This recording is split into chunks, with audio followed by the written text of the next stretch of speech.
सुरेश खाडेंच्या विजयासाठी अजितदादा पवार गट प्रयत्नशील. राष्ट्रवादी मिरज विधानसभा क्षेत्र प्रमुख महादेवदादा दबडे. आमदार इद्रिस नायकवडींच्या मार्गदर्शनाखाली प्रचार. राज्यात पुन्हा एकदा राष्ट्रवादी काँग्रेस, भाजप, शिवसेना महायुतीचं सरकार आणायचंय. मिरज विधानसभा मतदारसंघात पालकमंत्री डॉक्टर सुरेशभाऊ खाडे यांनी चांगलं काम केलंय. त्यामुळे मतदारसंघातल्या महायुतीचे उमेदवार डॉक्टर सुरेशभाऊ खाडे यांच्या विजयासाठी राष्ट्रवादी काँग्रेस पक्ष, अजितदादा पवार गट प्रयत्नशील असल्याचं पक्षाचे मिरज विधानसभा क्षेत्र प्रमुख महादेव दबडे यांनी सांगितलं.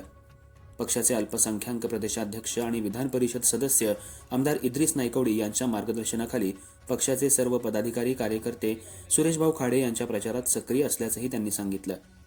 मिरज पूर्व भागातले सुभाषनगर, टाकळी, बोलवाड, वड्डी, मालगाव त्याचबरोबर मिरज शहरी भागात राष्ट्रवादी काँग्रेस पक्षाचे पदाधिकारी, कार्यकर्ते सुरेशभाऊ खाडे यांच्या प्रचारात कार्यरत आहेत.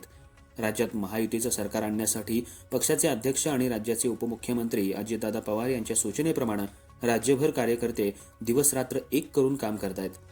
अजितदादा पवार यांच्या संकल्पनेतून राज्यात लाडकी बहीण योजनेच्या माध्यमातून करोडो महिलांना लाभ मिळालाय.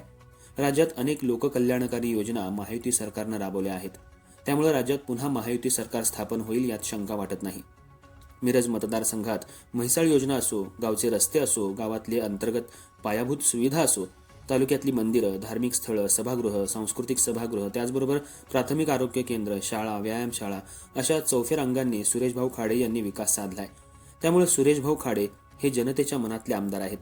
यापूर्वी जनतेनं त्यांच्यावर विश्वास दाखवत 15 वर्ष त्यांना प्रतिनिधित्व करण्याची संधी दिली आहे. आता पुन्हा सुरेशभाऊ खाडे यांच्यावरील विश्वास मतदार त्यांच्या मतदानातून व्यक्त करतील आणि पुन्हा बहुसंख्य मतांनी निवडून देतील, हा विश्वास महादेव दबडे यांनी व्यक्त केला. सुरेशभाऊ खाडे यांच्या विजयासाठी सर्व ते प्रयत्न करण्याचं आवाहन त्यांनी राष्ट्रवादी काँग्रेस पक्ष, अजितदादा पवार गटाच्या कार्यकर्त्यांना केलं.